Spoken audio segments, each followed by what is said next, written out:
एक ये बात तुम्हारी बहुत बुरी है, पढ़ रहे हो, पढ़ते जा रहे हो और कभी कभी तो बहुत ज्यादा पढ़ रहे हो और कभी ऐसा दिन भी होता है कि कुछ भी नहीं पढ़ा। तो ऐसी स्थिति जब आती है बच्चों, ये साफ स्थिति दिख रही है कि आप हार्ड वर्क तो करते हो लेकिन स्मार्ट वर्क आपके पास नहीं है। बच्चों, स्मार्ट वर्क के बिना हार्ड वर्क करने का कोई फायदा नहीं है। तो बच्चों, इस वीडियो में मैं आपको स्ट्रेटेजी वाइज किस तरह से पढ़ना है, कितना पढ़ना है और क्या क्या पढ़ना है, ज्यादा तो नहीं पढ़ रहे, कहीं कम तो नहीं पढ़ रहे, इसी बात का जवाब मैं आपको इस वीडियो में देने वाला हूं, वो भी विद स्मार्ट वर्क। तो बच्चों, इस वीडियो को अंत तक देखिएगा। आइए शुरू करते हैं। नमस्ते, मेरा नाम आशीष है।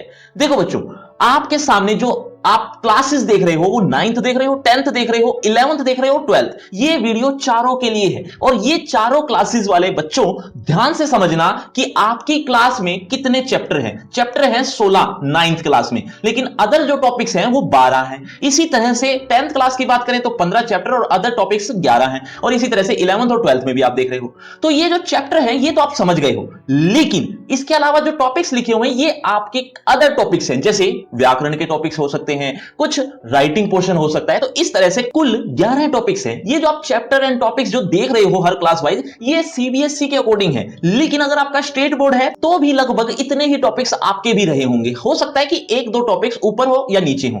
तो आपको मैं जो बताना चाह रहा हूं वो ध्यान से सुनना। इस तरह से टोटल जो टॉपिक्स हो गए, टोटल चैप्टर एंड टॉपिक्स मिलाकर 26 बन जाते हैं। इसी तरह से 9th में 28 और इसमें 29 और इसमें 25, यानी 12th क्लास में ये जो 25 चैप्टर एंड टॉपिक्स हैं, ये कुछ तो आपके लिए बहुत इजी होंगे और कुछ ऐसे टॉपिक्स होंगे जो बहुत मुश्किल होंगे।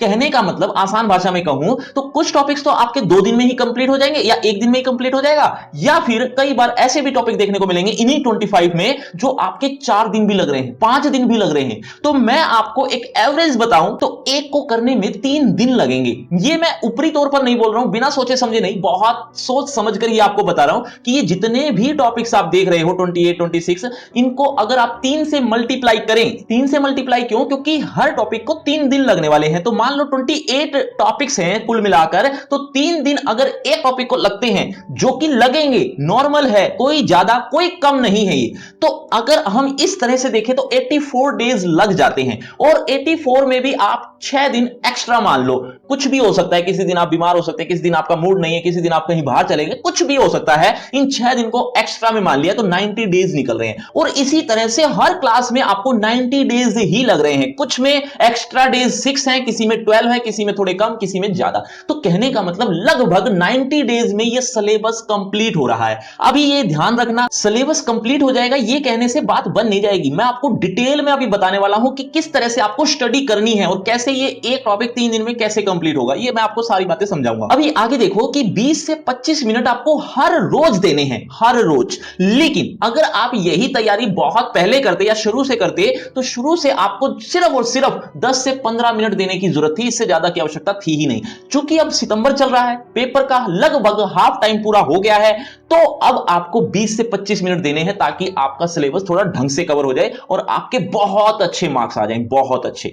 वो कैसे पॉसिबल है वो आपको मैं अभी समझाता हूं, उसमें आप थोड़ा और डिटेल में समझेंगे। देखो, ये जो आप पेज देख रहे हो ये 12th क्लास से रिलेटेड है, इसी तरह से ये 11th का है, इसी तरह से ये 10th का है और ये 9th का है। ये सारे ही है, आपको हर क्लास से रिलेटेड। ये पेज का लिंक आपको डिस्क्रिप्शन बॉक्स में सबसे ऊपर मिल जाएगा। नाम रखा है free crash course for 11th 10th 9th या जो भी आपको चाहिए, तो फ्री क्रैश कोर्स के नाम से आपको मिल जाएगा। और अगर आप स्टेट बोर्ड से हैं तो आप डिस्क्रिप्शन बॉक्स में सबसे आप नीचे देखेंगे तो वहां पर आपकी क्लास से रिलेटेड मिलेगा, लेकिन ये लिंक आप बाद में देखिएगा। पर फिलहाल अब आप ये समझो कि आपको पढ़ना कैसे है और कितना पढ़ना है और क्या क्या पढ़ना है। ये आपके लिए बहुत जरूरी बात है, इंपॉर्टेंट चीज है, तो थोड़ा ध्यान से सुनना, बिना स्किप किए हुए जल्दी से सुनो। देखो, दरअसल मैंने आपको अभी जो पेजेस दिखाए थे वो 9th का भी दिखाया था, 10th 11th 12th का भी दिखाया था, लेकिन मैं आपको समझा रहा हूं एक एग्जांपल से किसी एक क्लास को लेकर। वो क्लास मैंने ली है क्लास 10th। क्लास 10th ही क्यों ली? दरअसल मुझे क्लास 10th से थोड़ा ज्यादा प्यार मिलता है। ये बात आप खुद ही साबित कर दो। कमेंट बॉक्स में एक बार जल्दी से कमेंट करो कि आप कौन सी क्लास के हो, यानी आपको अपनी अपनी क्लास ही कमेंट करनी है बस। उससे ही पता चल जाएगा कि कौन सी क्लास से ज्यादा प्यार मिला। जल्दी से आगे देखो, देखो ये क्लास 10th का सिलेबस है, जो आपको ऊपर ऊपर तो काव्य खंड दिख रहा है, नीचे आपको गद्य खंड भी दिखेगा, इसी तरह से आपको व्याकरण और ये जितना भी सिलेबस है आपकी क्लास से रिलेटेड A to Z आपको इसी पेज पर मिल जाएगा। अब आपको करना क्या, मैं एक एग्जांपल से समझाऊं तो गद्य खंड में मान लेता हूं, गद्य खंड में नेताजी का चश्मा एक चैप्टर का नेम है।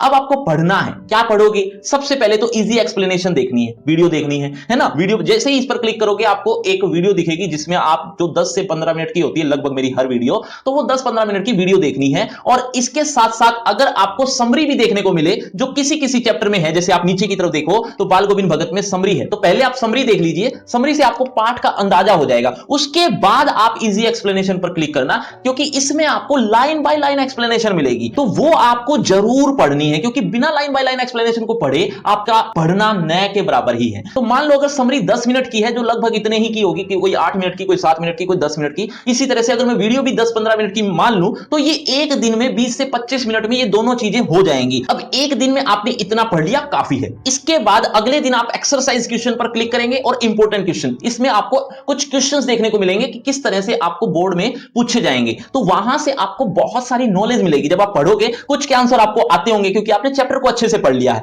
लेकिन कुछ के आंसर आपको नहीं आते होंगे, तो वहां से आपको बहुत कुछ समझने को मिलेगा। तो इस तरह से ये दूसरा दिन भी आपकी 20-25 मिनट में दोनों चीजें हो जाएंगी और लगभग आपका पूरा चैप्टर हो चुका है। लेकिन कुछ चीज बाकी रह गई, एमसीक्यू, क्योंकि एमसीक्यू भी आपके लिए बहुत इंपॉर्टेंट है, यहां से भी बहुत सारी नॉलेज मिलेगी। एमसीक्यू वीडियो भी है और रिटन टेस्ट भी है, ये दोनों ही आपको जरूर करने हैं। इसके लिए मैं मान लेता हूं 3 दिन, यानी तीसरा दिन। तो इस तरीके से ये एक चैप्टर कंप्लीट हो जाएगा। अभी बात ध्यान से सुनना, क्योंकि मैं बहुत इंपॉर्टेंट बात बताने वाला हूं।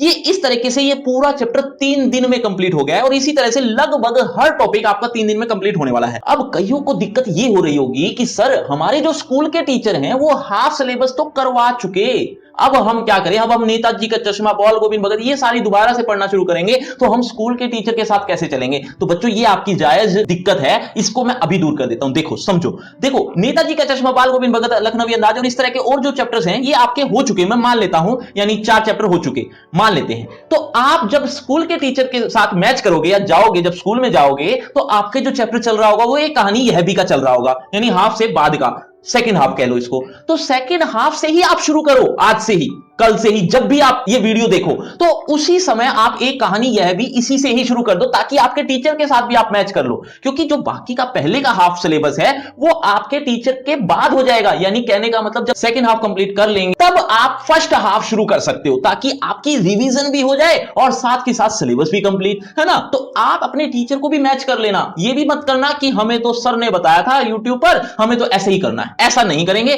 क्योंकि हिंदी ऐसा टॉपिक है, आप किसी भी पार्ट से शुरू करो, वहीं से ही आपकी शुरुआत हो जाती है। अब एक और इंपॉर्टेंट बात समझो कि 90 डेज में आपका सिलेबस कंप्लीट हो जाएगा, लेकिन ये मैं वीडियो जो बना रहा हूं वो सितंबर में बना रहा हूं, और आपके लिए इनफ है कि अगर आप आज से शुरू करो और इस तरह से फॉलो करो तो ये बहुत अच्छे तरीके से आप बहुत अच्छे नंबर ले लोगे। लेकिन अगर आपने ये सितंबर के बजाय अक्टूबर में ये वीडियो देखी या उसके भी बाद वीडियो देखी, तो उसी तरह से ये टाइम भी आप बढ़ा लेना, क्योंकि आपने लेट शुरू किया काम। अगर मैं मान लो अक्टूबर में ये वीडियो देख रहे हो तो 20 से 25 मिनट की बजाय आप 25 से 30 मिनट देना शुरू करो, यानी 5-7-10 मिनट एक्स्ट्रा देना पड़ेगा आपको, तब जाके वो सिलेबस इसी टाइम पर कवर अप हो पाएगा। अब बात करते हैं कि 90 डेज में आपका सिलेबस कंप्लीट हो जाएगा। मैं मान लेता हूं सितंबर पड़ा है, अक्टूबर पड़ा है, नवंबर पड़ा है, नवंबर तक का भी मैं मान लेता हूं कि आपने सिलेबस कंप्लीट कर लिया, लेकिन मैं 1 महीना और एक्स्ट्रा लगा लेता हूं, दिसंबर तक आपका सिलेबस कंप्लीट। अब स्थिति यह है कि दिसंबर तक सिलेबस कंप्लीट होने के बाद 30 डेज आपको सिर्फ इसीलिए देने हैं कि ताकि 2 बार रिवीजन हो जाए। इन्हीं 30 डेज में एक बार रिवीजन तो आप पहले 90 डेज में ही कर चुके, लेकिन ये 30 डेज में 2 बार रिवीजन और करनी है। कैसे पॉसिबल है? आइए मैं समझाता हूं। ये पॉसिबल है क्यों, कैसे? क्योंकि सितंबर तक भी आपने कुछ तो पढ़ा होगा, यानी मान लेते हैं कि अगर आपने एक बार रिवीजन सितंबर तक भी कर ली थी हाफ सिलेबस की, तो वो भी तो इंक्लूड होगी। और प्री बोर्ड भी आएंगे, कब आएंगे? दिसंबर जनवरी के आसपास ही, है ना। तो उस समय भी आपको एक बार रिवीजन करनी पड़ेगी पूरे सिलेबस की, तब भी आपकी एक बार रिवीजन हो जाएगी। इस तरीके से 2 बार कम से कम रिवीजन हो जाएगी इन्हीं 30 डेज में। और ये कम से कम बता रहा हूं, 2 बार रिवीजन, ज्यादा हो सके तो पॉसिबल हो तो कर लेना, ठीक है। मैं मान लेता हूं इसी 30 डेज में, यानी जनवरी तक पूरा कंप्लीट, 2 बार रिवीजन हो गई, सिलेबस कंप्लीट हो गया, ठीक है।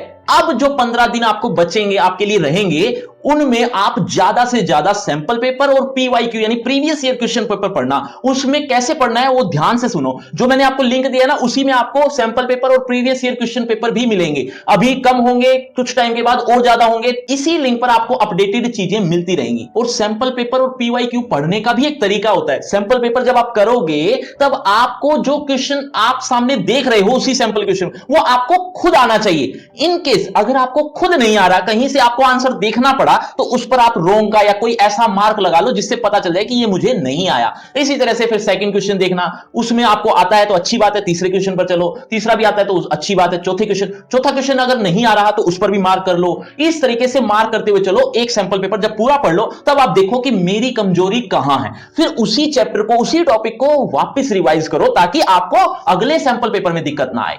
तो इस तरीके से सैंपल पेपर और पीवाईक्यू पढ़े जाते हैं, ये नहीं कि जस्ट गो थ्रू होना है। इस तरीके से तैयारी करके जब आप एग्जाम देने जाओगे तो आपका एक अलग ही कॉन्फिडेंस होगा और उसके जो मार्क्स होंगे वो बहुत ही अच्छे होंगे। बहुत अच्छे का मतलब सच बता रहा हूं, बहुत अच्छे। लेकिन एक छोटी सी परेशानी ये हो सकती है आपको कि आपकी राइटिंग अच्छी नहीं है या मात्राओं की गलती ज्यादा होती है। ये चीजें आपके लिए थोड़ी परेशानी बन सकती है, लेकिन थोड़ी ही रहेंगी, बहुत ज्यादा नहीं। लेकिन इस थोड़ी परेशानी को भी अगर आप दूर करना चाहते हैं तो उसके लिए आपको कमेंट करना होगा। मैं इसके लिए भी वीडियो बना दूंगा। अगर बहुत ज्यादा डिमांड आती है इस तरह की वीडियो की तो मैं आपके लिए बहुत जल्दी वीडियो ले आऊंगा। लेकिन उसके लिए दो चीजें करनी पड़ेंगी, एक तो बहुत ज्यादा डिमांड करनी यानी कमेंट करने पड़ेंगे, और एक 1500 लाइक का टारगेट पूरा करना होगा। अगर ये दोनों चीजें हो जाती हैं तो ये वीडियो यानी ये राइटिंग वाली वीडियो आपको बहुत जल्दी देखने को मिलेगी। और इसके साथ साथ आप 9 to 12 क्लास के जो लिंक दे रखे हैं डिस्क्रिप्शन बॉक्स में वो जरूर चेक कर लेना, आपके लिए बहुत यूजफुल होगा। और अगर आपको मुझसे बातचीत करनी है तो सभी सोशल मीडिया के लिंक डिस्क्रिप्शन बॉक्स में है, आगे ये बातचीत करते हैं। शुक्रिया, धन्यवाद।